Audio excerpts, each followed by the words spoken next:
Salam alaikum, meine Lieben, und hallo alle zusammen. Dieses leckere und in 15 Minuten herzustellende Kuchenrezept ist entstanden, als ich eines Sonntagmorgens erfahren habe, dass ich am Nachmittag Gäste bekommen werde. Und da ich an diesem Tag keine Lust hatte, einen richtigen Kuchen zu backen, habe ich mir dieses Rezept ausgedacht. Und tatsächlich muss dieser Kuchen weder gebacken, noch muss irgendein Pudding dazu gekocht werden. Man stellt ihn in kurzer Zeit her, allerdings muss er dann noch ein paar Stunden im Kühlschrank stehen.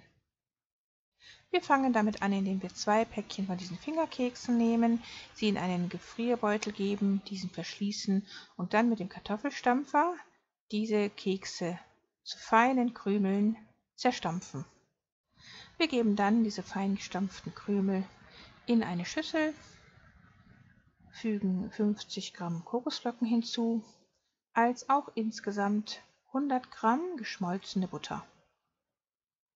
Dann wird einfach alles gründlich verrührt, alles schön vermischt, und dann werden wir auch schon eine Springform, die im Durchmesser etwa 25 cm groß ist, gründlich einfetten mit einem Haushaltstuch und etwas Öl, und dann geben wir diese fertig vermischte Mischung auch in diese Springform, verstreichen alles schön glatt und drücken das nochmal gründlich an, denn diese Masse wird den Boden des Kuchens bilden und die soll schön fest angedrückt werden. Jetzt werden wir die Creme, also die Füllung für den Kuchen, vorbereiten. Dazu geben wir 300 ml Milch in die gleiche Schüssel und fügen ein Päckchen Paradiescreme hinzu. Man kann dazu jede Geschmacksrichtung der Paradiescreme benutzen, die man gerne möchte. Ich habe jetzt hier die weiße Schokolade benutzt. Ja, und dann verrühren wir einfach diese 2 Zutaten mit dem Schneebesen so lange, bis wir einen schönen festen Pudding erreicht haben. Empfehlen möchte ich hier allerdings, dass man 2 Portionen von dieser Paradiescreme benutzt, das heißt 600 ml Milch letztendlich und 2 Päckchen Paradiescreme. Dann bekommt man einfach mehr Füllung für den Kuchen, das sieht dann schöner aus und schmeckt auch besser. Jetzt werden wir ein Päckchen Sahne steif schlagen. Und bei dieser günstigen Sahne muss man immer aufpassen, dass man die Sahne nicht überschlägt. Das heißt, die kann sich sehr schnell in Butter verwandeln, wenn man da nicht den richtigen Zeitpunkt abpasst.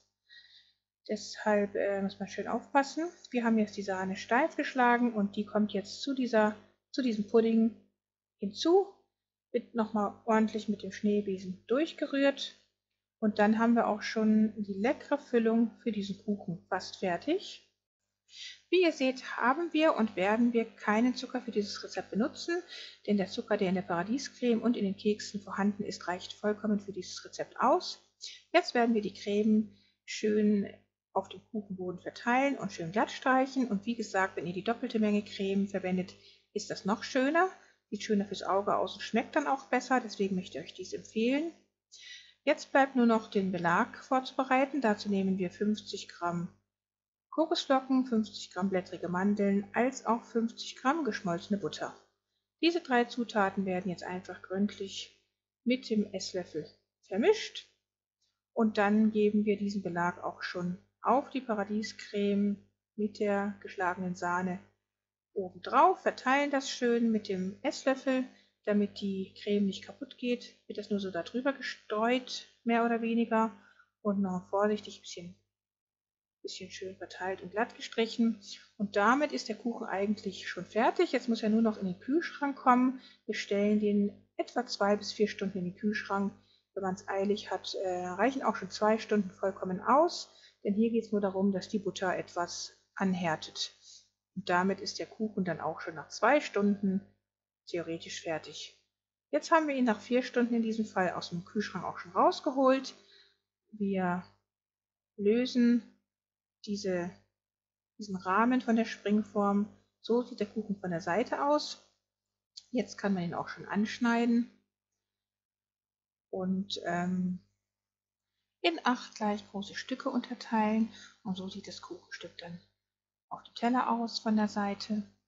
Und wie gesagt, hätte man die doppelte Menge an Paradiescreme für diesen Kuchen benutzt, dann würde die Füllung jetzt doppelt so hoch erscheinen, was einfach fürs Auge sehr viel schöner ausgesehen hätte. Aber ich finde, auch so bietet dieser Kuchen schon einen sehr schönen Anblick, und er schmeckt auch sehr lecker, vor allem wegen dieser Kombination von Kokosflocken und blättrigen Mandeln, als auch dieser angemessenen Süße, die eben nicht übertrieben süß ist, sondern sehr angemessen, bietet dieses Geschmackserlebnis sehr viel Freude und wenn man kurzfristig angemeldeten Besuch bekommt, kann man seine Gäste auf diese Weise damit überraschen.